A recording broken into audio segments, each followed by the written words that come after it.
Greetings, fellow Empyreans. I am Ashterothi, and this is a translation that I've been asked to do by Robert Downey, who is running for CSM16 as a Russian-speaking candidate. However, it is very important for him to reach out to both English and Russian-speaking people, and to that end, he has asked me to read this message for him in English, and so here we go.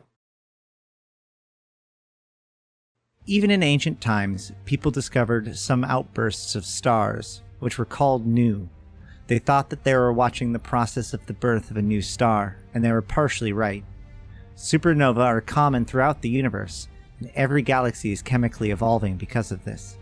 A supernova usually has a luminosity at the moment of explosion that is several billion times greater than that of the Sun. As a rule, stars that evolve into supernova are very old, heavy stars.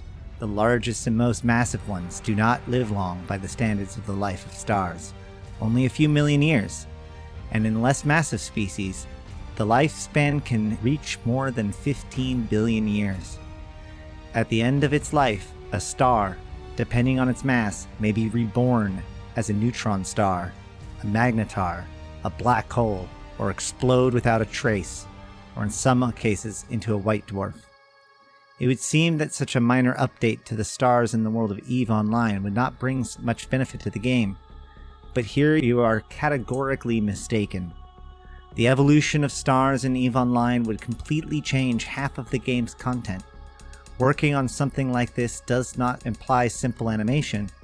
It is on the evolution of stars and the evolution of PvP, mining, equipping ships, and the functionality of star systems will most likely be built. Completely constructing the mechanism of the evolution of stars in the world of EVE is possible only based on the confirmed data of scientists. The formation of supernovae and the processes and consequences fit perfectly into the existing mechanics of the game, but it costs us. We don't have to invent anything. The explosion of the supernova already presents us with a lot of game content. The fact is that not all supernovae explode. For many stars, this evolution is quite quiet, but we are interested in boom. To begin with, I would like to propose and develop the mechanics of supernova, exactly those stars that explode. This category includes stars that are 5 to 40 times the mass of the Sun. This type of second-class star almost always explodes with a powerful flare, leaving behind a neutron star, magnetar, or black hole. Every second, dozens of stars collapse in our galaxy, and the closest hypergiant to us is Betelgeuse, whose explosion you can probably see. Quite often, supernovae appear as a result of the merger of two stars. Such systems are called doubled, but today we will not consider different types of supernova. For EVE Online, so far only one supernova of the second class is enough. The fact is that the world of this game has only a few thousand systems. For the frequent appearance of supernova, this is a small number, and in order to not go far from science, but at the same time try to realize this event in the game, you cannot limit yourself to 3 supernova per year. You can limit yourself to 3 supernova per year. What is a supernova explosion? In short, it is the end of its life cycle. The star runs out of fuel. Internal pressures help to maintain the balance of stability. As a rule, when hydrogen becomes insufficient, it begins to burn more helium than carbon, and so on. Heavier stars create cores of iron, but burning iron into heavier elements does not benefit the star. It does not give the desired reaction, because burning iron into heavier elements absorbs a lot of energy, but does not release it. Combustion does not form in its core, and the heavier the element is, the less pressure and denser the core, and the star becomes very unstable. And in the end, when the gravity of the core wins, it literally begins to shrink inward to form an object about 15 kilometers in diameter, and then explodes with monstrous force, sweeping away the outer layers. Depending on the mass of the star, a neutron star may appear after the supernova. It turns out when gravity tries to squeeze the residual core even more, but in order to squeeze the core even more, several hundred times smaller than the size of the moon, you need to defeat and squeeze electrons.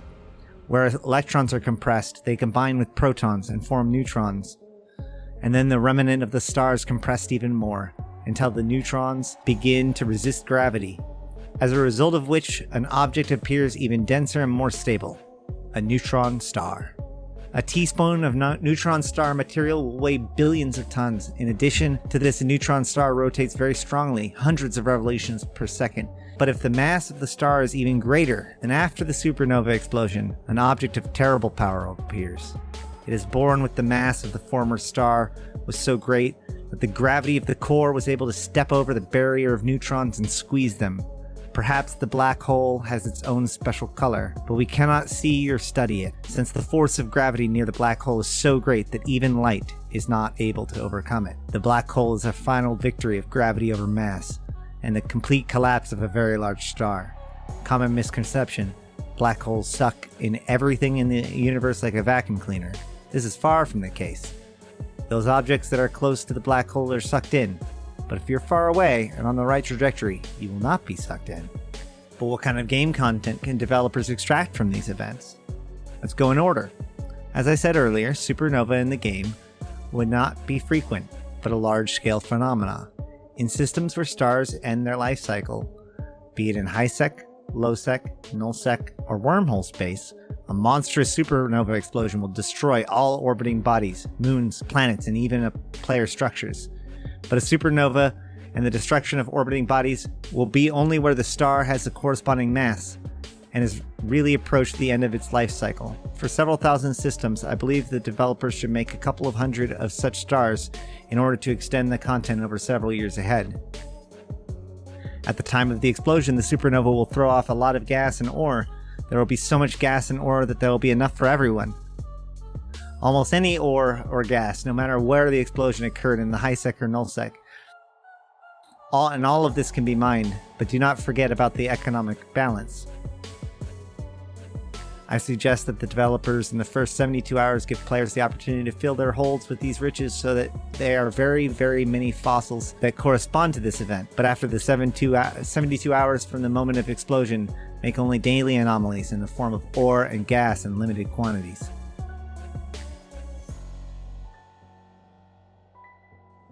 And in place of the old stars in the system, leave behind nebula in various colors. But trump card of this event is not ore or gas.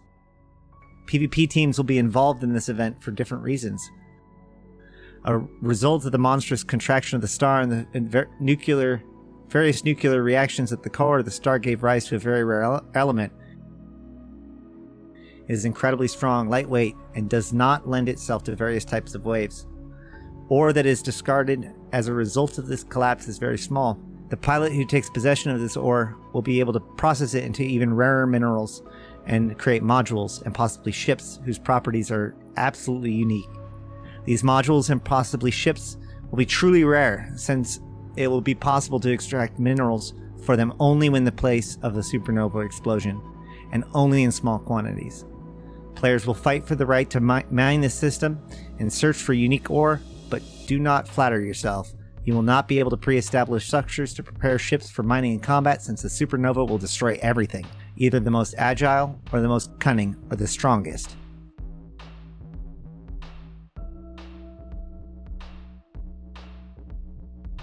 The cost of such modules will be appropriate because their properties are rare and justified. For example, I can present a list of modules for ships. For developers, I want to clarify that the introduction of ships based on this ore is not critical in invention, but would be cool if someone collects the entire set of ships and modules. Some examples include the STELS or STLS class modules. Armor plate that adds only 2% mass. The volume of the added armor is equal to the experimental one. There is no penalty for speed. The cap booster will take up less space in the hull while maintaining the amount of energy transferred. The warp stabilizer will completely protect the ship from sphere or directional interference. Energy neutralizers will consume 30% less energy and extract 30% more. The range will not change.